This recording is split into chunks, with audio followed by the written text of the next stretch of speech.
방콕에는 숨겨진 명소들이 많다. 명소인 듯 명소 아닌 명소 같은 스타벅스.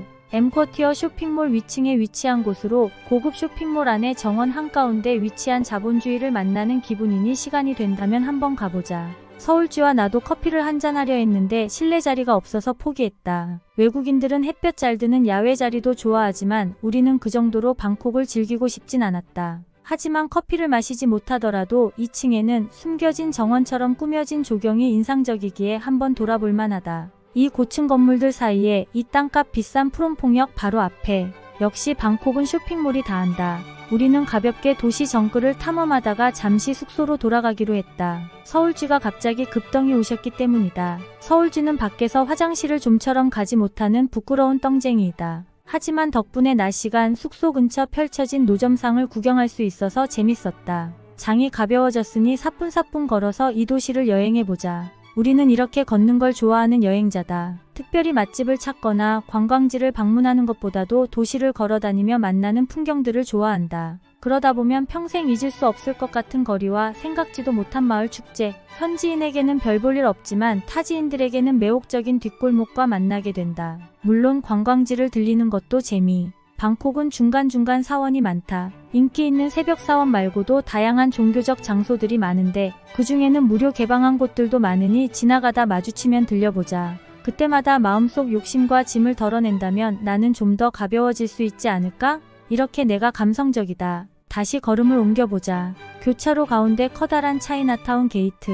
그 문을 따라 골목길을 걷다 보면 더 감성적인 거리가 나온다. 이런 느낌 너무 좋다. 관광지로 가는 길에 만나게 된 나만의 관광지랄까? 사실 우리의 목적지는 벽화거리로 유명한 딸란너이다. 거리 자체가 구경할 게 있기보다는 핫한 카페들이 많아서 가볼 만하다. 길을 따라 다양한 사진과 벽화가 전시되어 있는데 솔직히 크게 재미있지는 않다. 그냥 왔으니까 남겨보는 인증샷 장소. 하지만 벽화에서 눈을 돌려 거리로 시야를 확장해보면 정말 갬성이 뻐렁치는 걸 느낄 수 있으리라.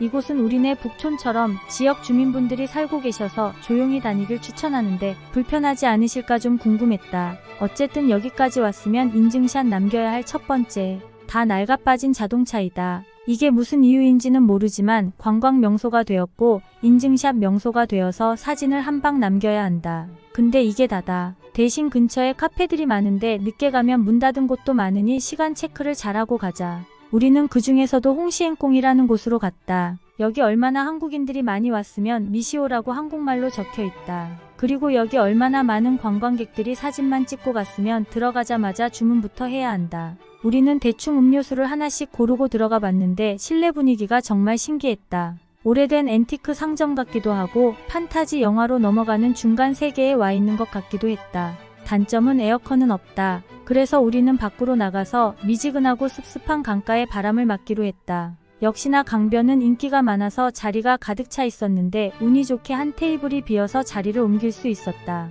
해가 뉘엿뉘엿 지는 시간 밝은 불빛에 모기가 꼬이지 않을까 걱정스러웠지만 그렇지 않았다. 저 멀리는 화려한 조명의 보트들이 떠다니는데 케이팝이 장난 아니게 나와서 당황스러웠다. 해가 졌으니 이제는 밤마시를 떠나보자. 방콕에 오면 반드시 가봐야 하는 곳 중에 하나가 바로 차이나타운이다. 그 마을로 가는 길 어떤 절이 보여서 들어가 봤는데 알고 보니 병원과 연계되어 있는 곳인 듯 했다.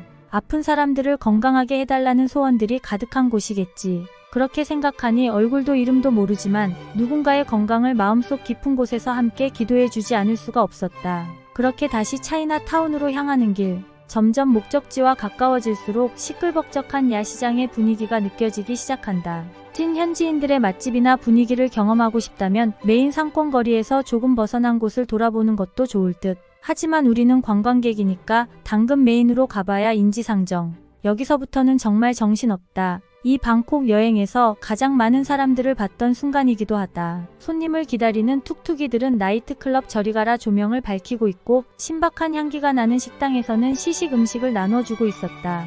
과장스러울 정도로 커다란 간판에는 한자가 수놓아져 있으며 그 이국적인 분위기에 끌려 나와 같은 관광객들은 이리저리 시선을 옮기느라 바빴다. 와, 졸라 정신없다. 특히 이곳은 먹거리가 주이기 때문에 식사를 하지 않았다면 뭔가를 사 먹어보는 것도 좋지만 나는 정신이 너무 없어서 여기 앉아서 밥을 먹을 생각이 들지 않았다. 하지만 뭔가를 먹지 않더라도 수많은 먹거리들을 구경하는 것만으로도 눈이 즐겁다. 수많은 인파, 기어가는 자동차, 숯불에서 피어오르는 연기와 도통 해석할 수 없는 수많은 언어들이 혼돈의 카오스. 와, 푸드코트로 피신 가자.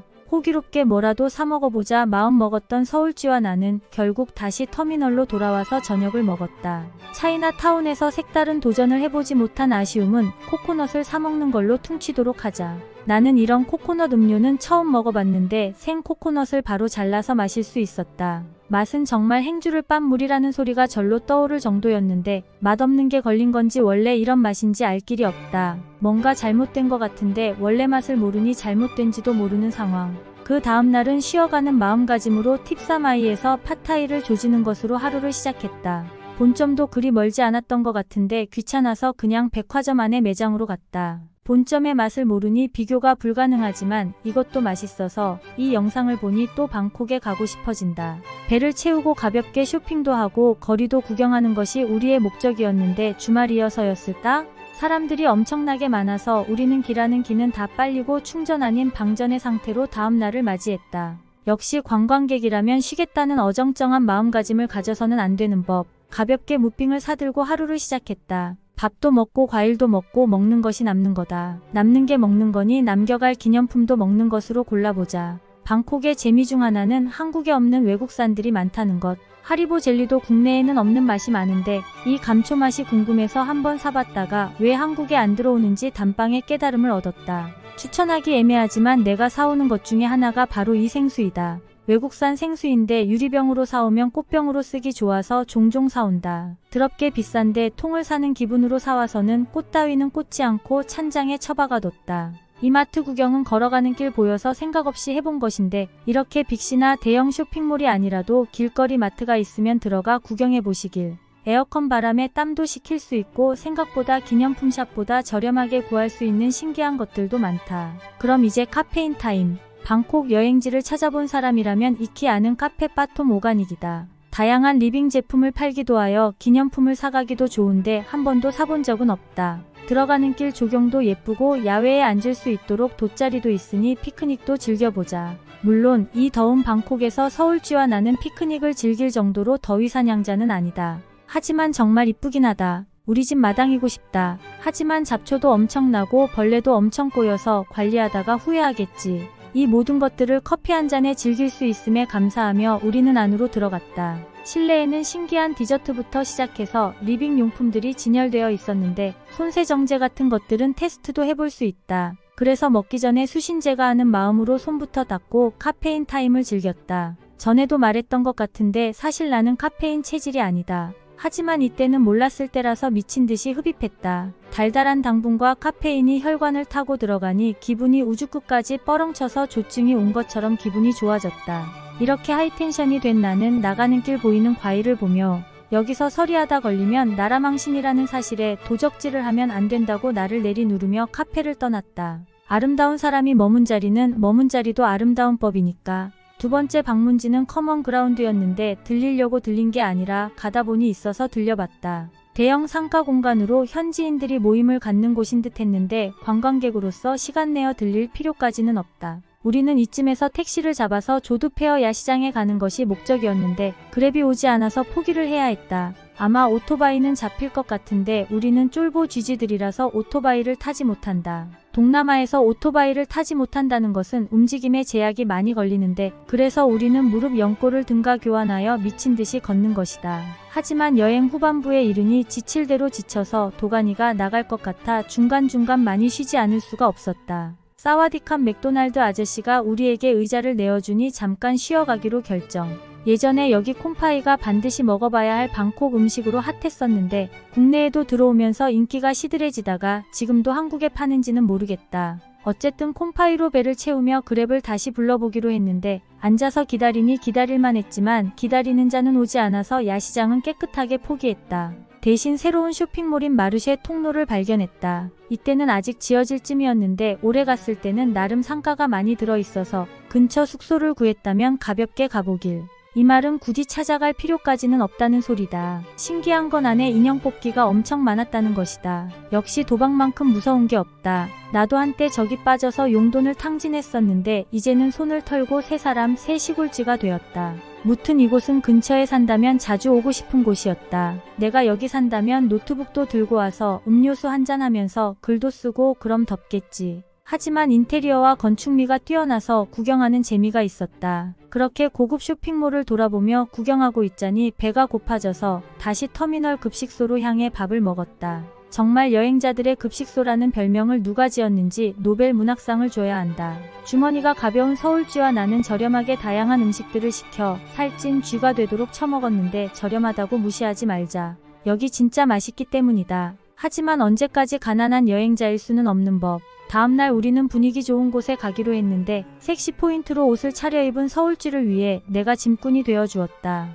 그렇게 지상철을 타고 도착한 곳은 아리역. 요즘 방콕의 핫플은 아리역에 모였다고 해도 과언이 아니다. 우리네 성수동 같은 느낌. 잘 정비된 거리를 보고 있으면 우리네 여의도 같은 느낌이기도 한데 나는 여기서 좀처럼 보기 힘든 최첨단 버스 정류장을 발견했다. 이제 방콕도 바뀌어 가는구나.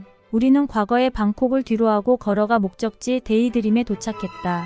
여기도 참 이쁘게 지어뒀다. 정말 방콕은 인테리어와 조경의 진심이다. 유럽의 정원에 놀러온 것 같은 기분으로 화실과 같은 유리집으로 들어가니 내 취향을 적중당해버린 실내 분위기에 절로 기분이 좋아졌다. 언제까지 어깨춤을 추게 할 거야. 내 어깨를 봐. 탈골됐잖아. 하지만 어깨춤도 식후경. 가볍게 파스타와 커피를 먹기로 했는데 주문을 마치고 기다리는 시간이 정말 무릉도원이었다. 야, 여기 너무 좋다. 와, 비 올 때 와도 좋을 듯. 먼저 커피가 나왔는데 사실 맛이 잘 생각이 안 난다. 그냥 달달하고 맛있었다. 파스타는 별로 기대하진 않았는데 퀄리티가 상당히 좋아서 맛있게 먹을 수 있었다. 양이 많지 않아서 1인 2그릇도 가능할 것 같은데 어쩐지 폭식하는 사람처럼 보일 것 같아 참았다. 정말 백일몽을 꾼 것 같았던 기분 좋은 식당. 나만 알고 싶지만 그랬다가 망하면 나도 못 가기 때문에 소문내고 싶은 레스토랑. 그렇게 밖으로 나와 아리역 근처를 한 바퀴 돌아보았는데 진짜 서울의 핫플레이스를 모아둔 기분이라서 좋은데 어쩐지 애매했다. 관광객이 바라는 방콕의 즐길거리라는 느낌보다는 현지인들이 노는 곳 같은 느낌. 특히 여기 사진 많이 찍으러 오는 곳은 정말 사진 몇 판 찍으면 할 게 없으므로 여행 시간이 짧은 여행자들은 패스해도 상관없다. 단 사진 찍는 걸 많이 좋아한다면 가볼만 할지도 모르겠다. 그래서 아예 사진 찍으라고 삼각대도 갖다 뒀다. 또 요즘 핫하다는 나나 로스터리 카페도 가봤는데 사람 정말 많았지만 깨끗하게 잘 지어둔 한국 카페 같은 느낌이 들어서 관광객 입장에서는 그리 메리트가 크진 않았다. 대신 음료는 정말 예쁘게 나왔다. 증멜로 인스타 갬성. 이렇게 우리의 방콕 여행기도 막바지에 다가가고 있었다. 그래서 돌아가기 전에 다시 먹고 싶은 것들을 리스트로 뽑아 위장이 늘어지도록 다시 먹는 것에 시간과 돈을 쓰기로 하였고 이 선택은 역시나 틀린 것이 아니니 이젠 집으로 돌아가도 아쉽지 않을 것 같았다. 라고 생각한 다음날 택시를 타고 공항으로 향하니 나의 생각이 틀렸음을 깨달았다. 왜 인간은 마지막에 와서야 깨닫는 것일까? 내가 행복 한가운데 있었음을. 하지만 지금도 그 가운데 있음을 잊어서는 안 되기에 마지막까지 최대한 뽕을 뽑아보자. 수완나품 공항은 면세점도 잘 되어 있고 구경할 거리도 많은데 남은 돈이 별로 없어서 저 하늘의 별을 보는 기분이었지만 소유의 마음을 버려야 하는 법. 그래야 가방이 무겁지 않을 테니까. 우리의 여행은 끝이 아니니까. 진짜 끝이 아니다. 이렇게 우리는 호치민으로 향하는 비행기에 올랐다. 그럼 다음 여행기는 베트남으로 찾아오겠사오며 마지막까지 시청해주신 분들을 위해 이 소녀 감사의 뽀뽀를 갈기는 바입니다.